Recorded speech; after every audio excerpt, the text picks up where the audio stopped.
were blowing this out of proportion. Earlier this year, you may recall, and a lot of people don't recall this because the story was a disappearing story. It was hardly a story, but there was a, what was the name of the team? It was the Huskies women's basketball team. Won the tournament. You recall earlier this year. Well, they were getting an award from the administration. What happened when that happened, though, is that the White House, the executive branch, the administration decided they would boycott the White House press corps from covering a little Italy event like this. And everybody thought, well, it's kind of a non-issue. They're receiving an award. He's going to shoot some hoops with him, and it's going to be a feel-good, and everybody will go home. That did not register with a lot of folks in the media, but it was a litmus test.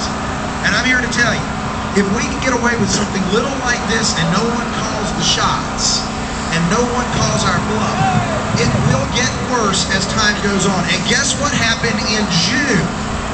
It got worse. Remember ABC News? All Barack all the time, all Barack channel? They did their day, didn't they? For healthcare. It was a staged town hall meeting. It was driven by the administration. The talking points memos went out. The questions were one-sided. And when ABC was approached to give the other perspective on the healthcare debate, this was before the August recess, they were denied.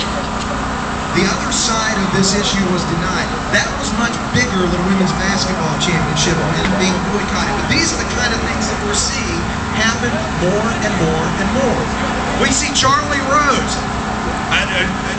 Charlie Gibson, I don't know, I didn't hear about the Acorn thing. What was the Acorn thing? And I just somehow missed that.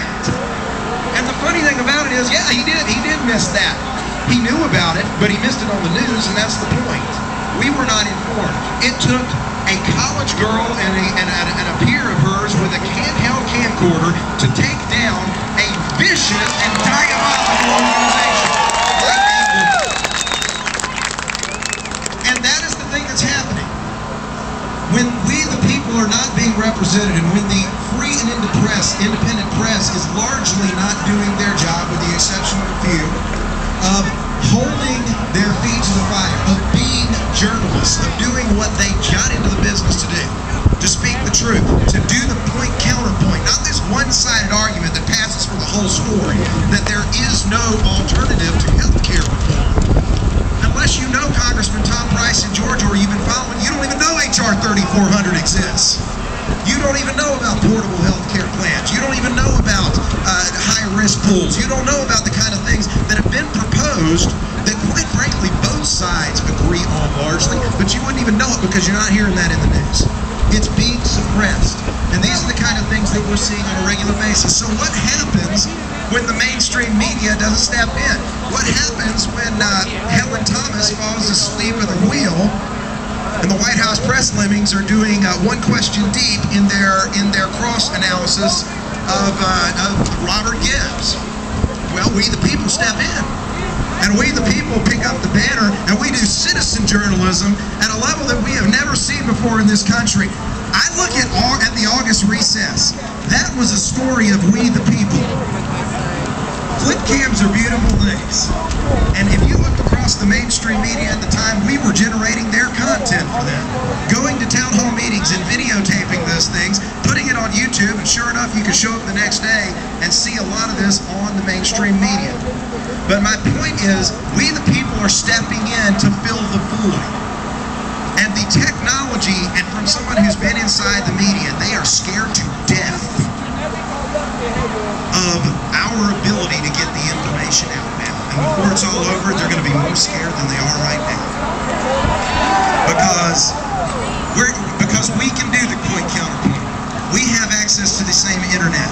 We know how to do a LexisNexis search. We have bloggers that are willing to ask tough questions. And we are going to do exactly that. I'll say real quickly, just to emphasize my point about the aspect of the internet right now, just how powerful it is. A lot of people don't know. Let's put this in perspective. We've had network television for the better part of 100 years. NBC, ABC, CBS. We've had them around for quite some time. In 100 years, Nielsen ratings, which is what they judge themselves by, are coming out these days, and time again, Katie Couric and Charlie Gibson, NBC, ABC, CBS, the main networks, and you've got to remember, most everyone in the country has access to these guys if they have a television. Here's the dirty little secret. You heard it right here. There are nights when Katie Couric has an audience that's less than Fulton County, Gwinnett County, and Cobb County combined, and she has a nationwide access. Folks, they are being ignored because they are not giving the truth out. We the people know that, and we call their bluff. In contrast, Facebook comes on the scene about 5 years ago. In the first 3 years, they garnered 200 million subscribers. If you combine all the network and cable stations combined together today, you get about 50, 60, 70 million in viewership. If you took the networks and the cables, my point ultimately is that in just the space of 5 years, we the people, using the free system that we have available, trumped a century of network television.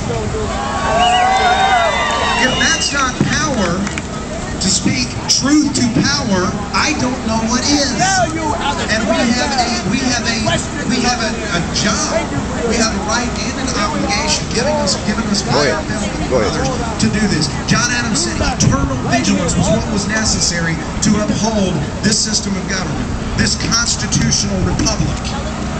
And we can do no less than that. And so ultimately, I'll leave you with this. We have a First Amendment right. We have the freedom to exercise it. If we do not exercise it, we won't have it forever. We cannot just take it for granted that these rights are ours. These rights are ours as long as we uphold them. And they are our rights to uphold perpetually, actively, and engaged. That's why I'm here today. And I just want to say my hat goes off to all of us. And Tea Party, the documentary film, is coming out. I'm working with the crew on that. It is a grassroots group locally here in Atlanta following the story because we couldn't get it from the mainstream media, so we decided that we would tell the true story of the Tea Party movement. We would tell what the National Park Service said when they said, some of us have been here for 3 or 4 decades. This is the largest protest rally in the nation's history. There were well over 1 million people. Not the tens of thousands, or there were a couple other people, or I got my boilerplate, so I'm gonna say there are tens of thousands of people. You ever wonder how that is? You can flip through the network television channels, and everybody's saying the same thing. It's so ironic, folks. They get a thing called a boilerplate. Inside the media, it tells them what to say. It tells them what their talking points memos are. And it is filtered out from every lobbyist group, and it comes from both sides. The right and the left have their boilerplates. They send them out, and the media dutifully line up. And a lot of times there is very little critical analysis. Why don't we go 2 or 3 deep with the White House press clippings when we have a point-counterpoint with Robert Gibbs? It's because they don't want to go 2 or 3 deep. They might contradict themselves. They want to give you a sound bite, and that's it. We are here because we want more than sound bites. We want truth, and we know it's a little more difficult to explain than 30 seconds on a television news clip. So my hat goes off to you. Thank you very much. I've taken way too much time. And I will turn it back to my good friend, Denny Schaefer. What's that? Bring up, I am sorry. I want to do this because I've got teapartymovie.com is the website. I encourage you to check it out. And I want to bring up a friend of mine now because he has literally been walking across the country spreading this message about the impact and the dangers of out-of-control government spending. He's a new hero of mine, Matt Purdy, Purdy Across America. He's a member of the documentary film team. And Purdy, make your way to the front.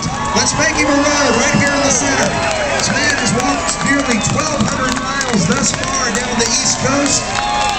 He walked into Atlanta today, and he is going to walk all the way to the left coast. And I'm going to hand the mic over to Purdy Across America, Matt.